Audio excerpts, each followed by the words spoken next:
Welcome to Winners, Losers, and Lovers, possibly the most important podcast ever created. Every week we talk about a different movie and we break it down like it's something that actually matters. We look at the stats, the stories, the first reactions, the second thoughts, and whether this movie is an old print, a fresh cut, or an early release. We examine the scenes that stick with us, the quotable moments, the archetypes, the stereotypes, and the tropes Hollywood can't stop using. And of course, the winners, the losers, and the lovers. The things we just can't stop talking about. It's podcast time. Welcome to Winners, Losers, and Lovers. Yes, this is the most important podcast that Andrew has ever been involved in. Ever. Damn straight. Ever. And so as we were advertising the podcast and the birth of Winners, Losers, and Lovers, our very first YouTube comment was, "Oh, I wish you guys had an Oscar episode." So we are granting that wish. Mm-hmm. It's going to be an early release, I think. We might put it out right before the rest of it drops. There you go. So for this episode, we are just going to go down the Best Picture nominees. I'll just name them off, and we'll just share if we've seen it, what we thought about it, and whether or not it was a winner, loser, or lover.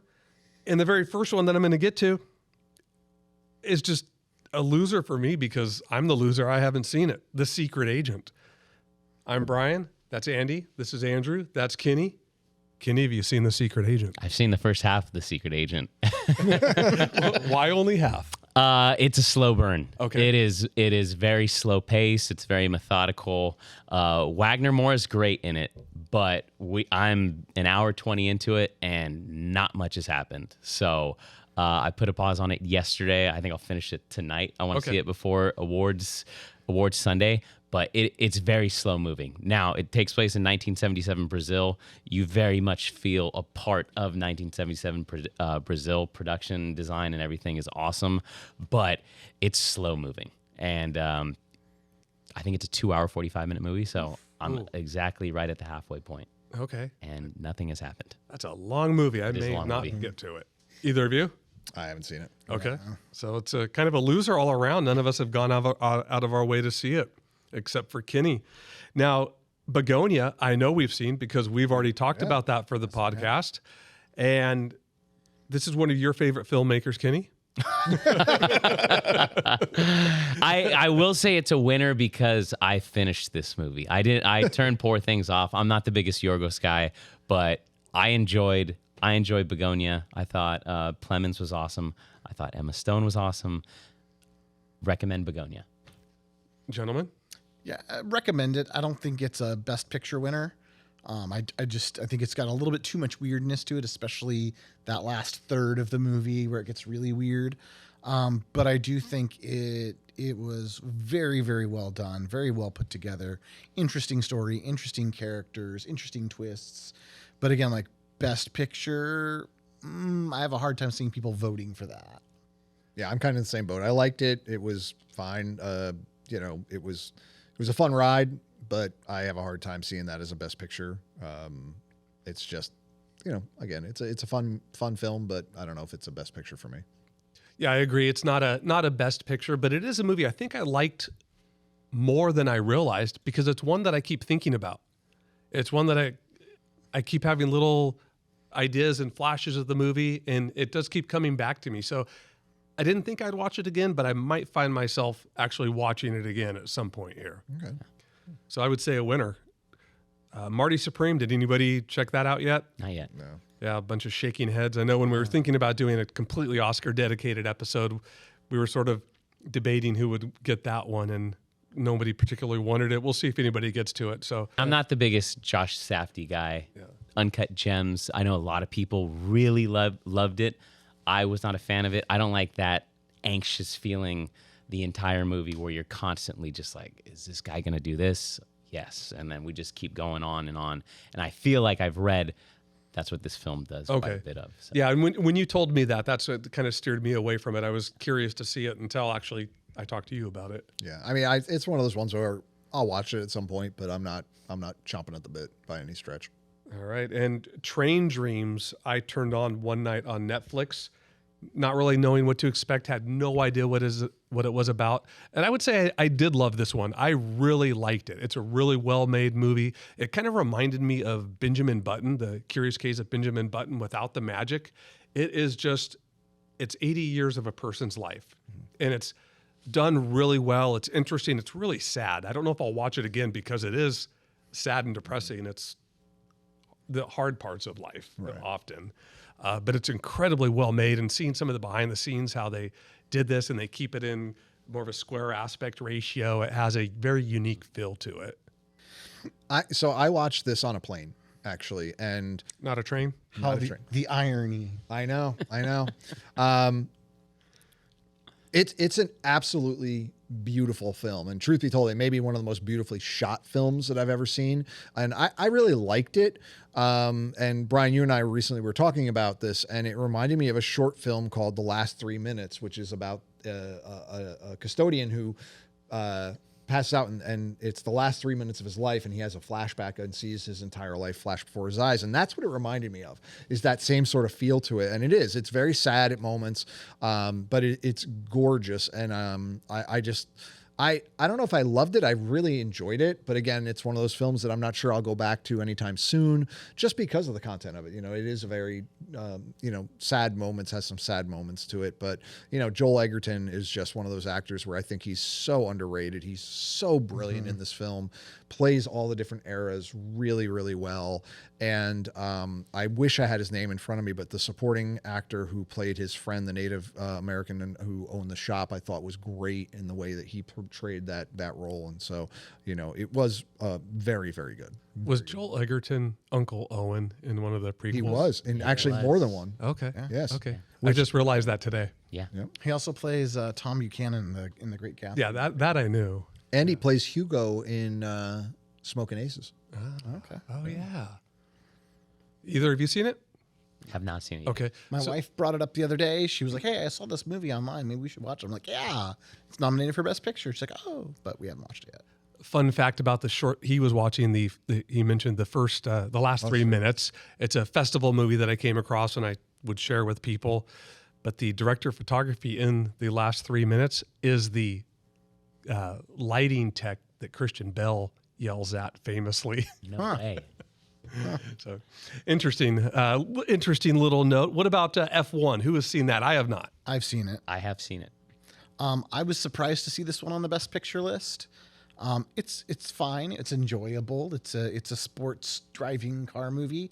I did not think it was great by any means.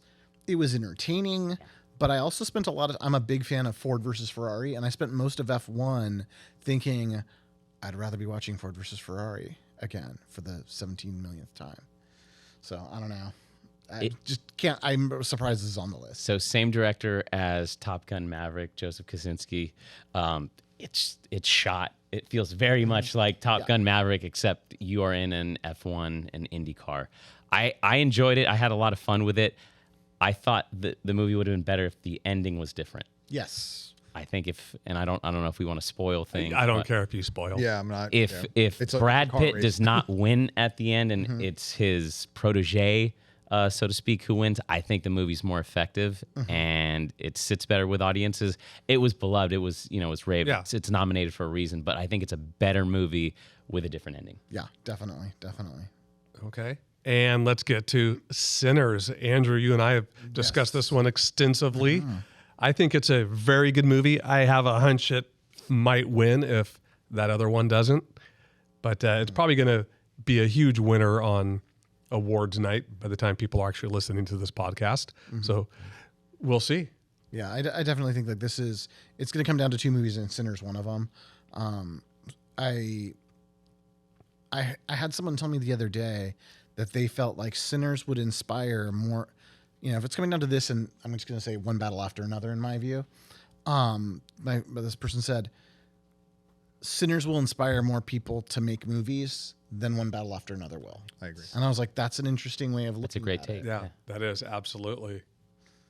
I think that the scene that I immediately think of with Sinners is that when Coogler just goes for it in the middle of the movie, where we go through the eras of the different music and we see everything from early DJs and dancing and funk and all that stuff. And it's just like in the theater, it's like, damn, he's going for it. I thought it worked. I thought that scene worked. And to your point, to where this might inspire a generation of filmmakers, I think a scene like that will really like tug at those heartstrings. It was my second favorite movie going experience of the year to what number one will be. I had such a good time. It was such a fun film. Not the biggest Michael B. Jordan fan. I thought he was very good in it. So I enjoyed it. Yeah, I loved it. I thought out of all the Best Picture nominees, I'd say that's my favorite, without a doubt. It was, again, beautifully shot.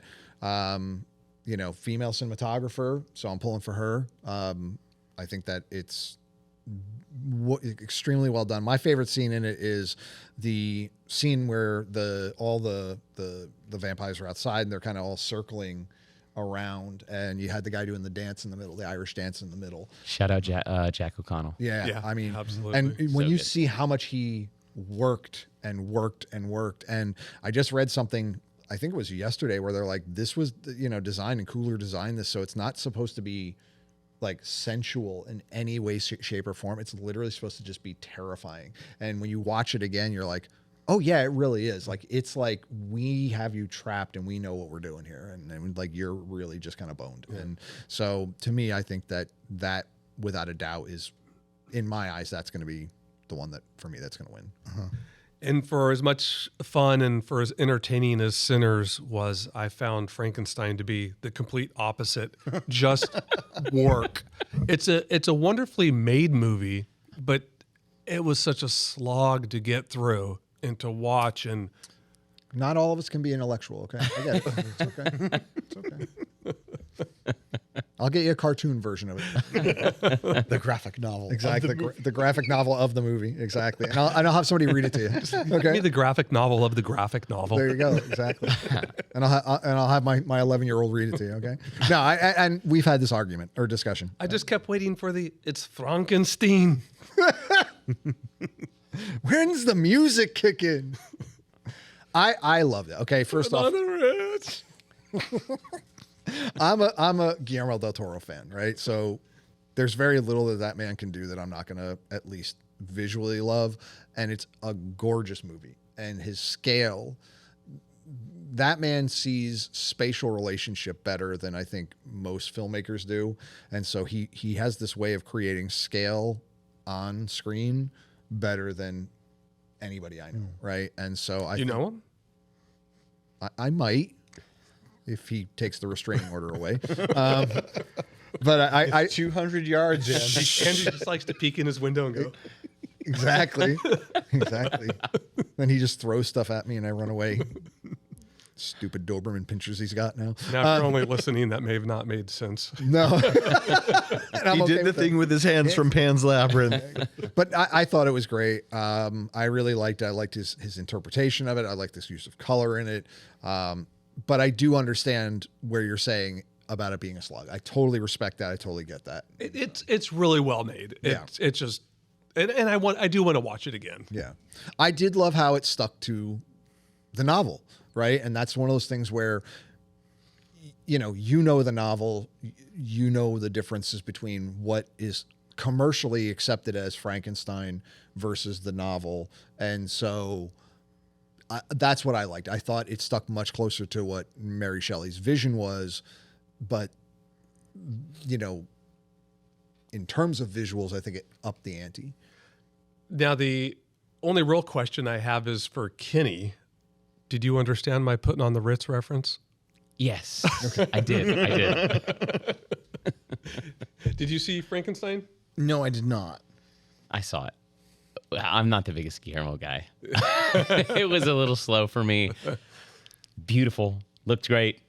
It took me a couple sittings to get through it. Okay. So, not the biggest Guillermo guy. I'm trying to avoid eye contact with Andy. So, not something you plan on rewatching.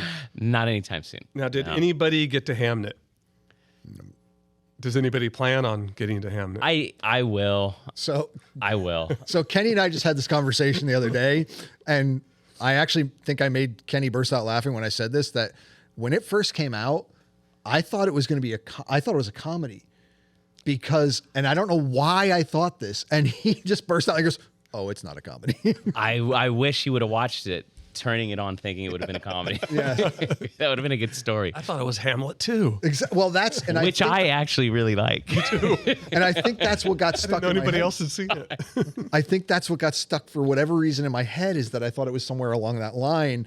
And just the look on Kenny's face and the reaction he had, and just going, oh, it's not a comedy. Sentimental Value. Anybody get to Sentimental Value? I did not, but from what I've read about it, I would put Sentimental Value and Hamnet as dark horse winners, that they kind of play to the Oscar crowd, the Oscar voting crowd.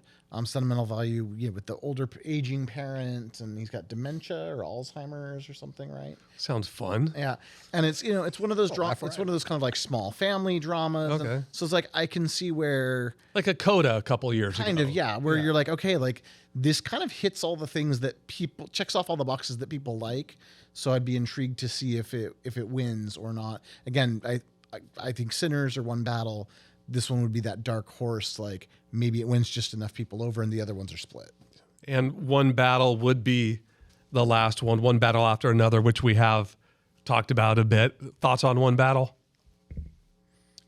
I mean, I wanted to love it more than I did. I thought it was a good film. I thought there were missed opportunities, but I did enjoy it. Whether or not I would say it's best picture material, I don't know. I like I said, I think there were missed opportunities with character. I think there was missed opportunities. I mean, I think it was a beautifully shot film. I think it was well written. I like the timing on it. But yeah, I mean, for me, it's not a best picture. Andrew? See, I think it definitely could be. I also think, factoring in that P.T. Anderson did not win for There Will Be Blood, that this could be the look, you made another great movie. This is the one you get, because too bad that No Country for Old Men came out the same year as There Will Be Blood. Because that happened with, who was it a few years ago, where like they won Best Director for something, and I was like, that doesn't, was it Scorsese win for Shutter Island? Was that it? I should have had some data. It happens. Every year. happens it's a always- lot. Yeah. There's kind of a like, so I felt like, yeah, like this might be the one where, yeah, you really earned it for a couple other things, but this is the one you get. And Kenny, as I recall from our discussion, you loved this movie. You said it was your favorite theatrical experience. Favorite theatrical experience, and sometimes I think I've seen it 4 times now. Okay. Yeah, I love it. I think it's really funny. It's incredibly well made. Loved it. Love the characters: Benicio, Sean Penn, Leo. I would be surprised if it doesn't win Best Picture. I think and even on this podcast and talking to you guys individually, I think I sold it very high. So maybe the expectations were a little bit higher going into it for you guys. But I sincerely love this movie, and I hope it wins on Sunday. Okay. Yeah. Yeah, I liked it a lot. I didn't love it, but I liked it a lot. I think, so let's just go around now and let's say what you think will win and what you would like to win. For me, I think we might see one of those years where we get a split with, like, maybe One Battle gets Best Director and Sinners gets Best Picture, or vice versa. But in retrospect, I think out of all of these, I like Train Dreams best. Wow. Okay. That's the one of these movies. That's the one that I see myself watching again. See, it's interesting because I feel like that out of them, I think that Train Dreams actually has a solid chance to win. But I think, honestly, I think Sinners, I think the hype around it, I think the fact that it's a black-led cast in a horror genre with a black-led crew, I think that's going to play into it. And I think that it's a great film. It's a beautiful film. It's a brilliantly constructed film. And so I think that personally, I think that would be my choice. But I do think that either Train Dreams or One Battle are going to be the winner. Yeah, I would say I would look towards that split that you mentioned, Brian. Just that I would probably put Ryan Coogler at Best Director, that he took a lot of risks. He made an interesting movie. He, did something that kind of had never been done before. Not everyone felt that it landed like I did, and I know Kenny did, but, I think the dance scene with the time, I don't want to call it time warp or whatever you want to call it, that kind of magical realism scene, I don't think it landed for everybody.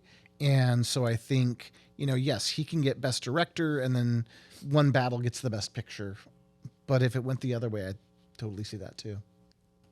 Yeah, if I had to predict, one battle will win Best Picture.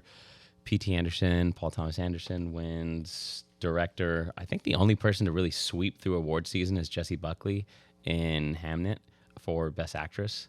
So I think that's kind of a given. And then Best Actor, Chalamet for Marty Supreme. Just, if I had to guess. God, that guy.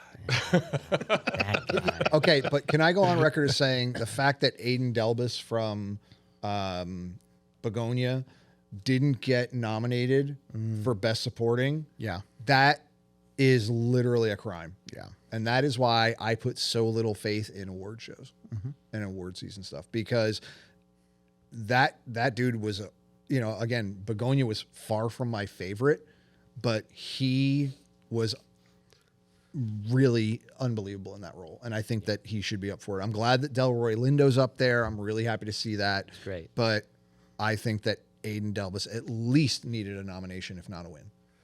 And now I want each of you to give me one movie on the list, the surprise, just in case we're way off so I can edit it in later.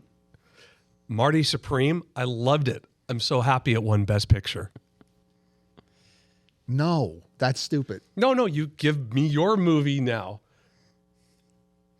F1 is it's such a great sports movie. I'm so glad that it's going to win.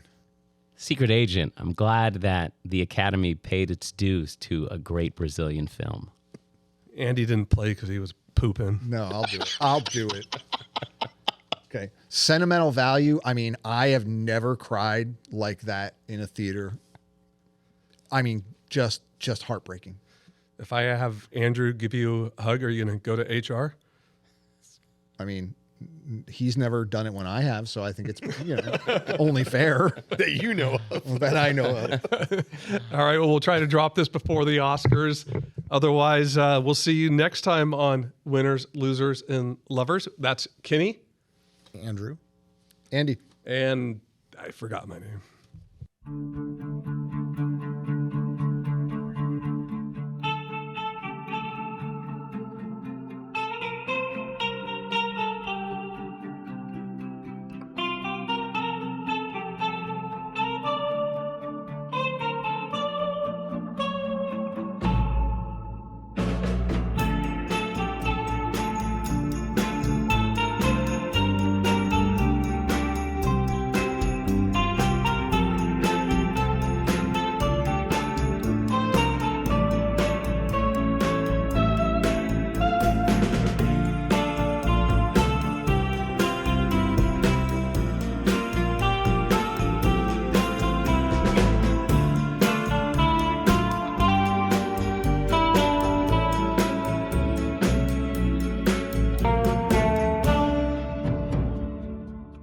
This podcast may include copyrighted material such as film, images, clips, and audio for the purposes of commentary, criticism, review, education, and discussion. All such content is used in accordance with fair use principles under Section 107 of the U.S. Copyright Act.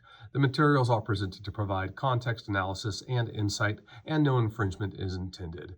Winners, Losers, and Lovers is produced by Koa Aloha Media and copyrighted in 2026.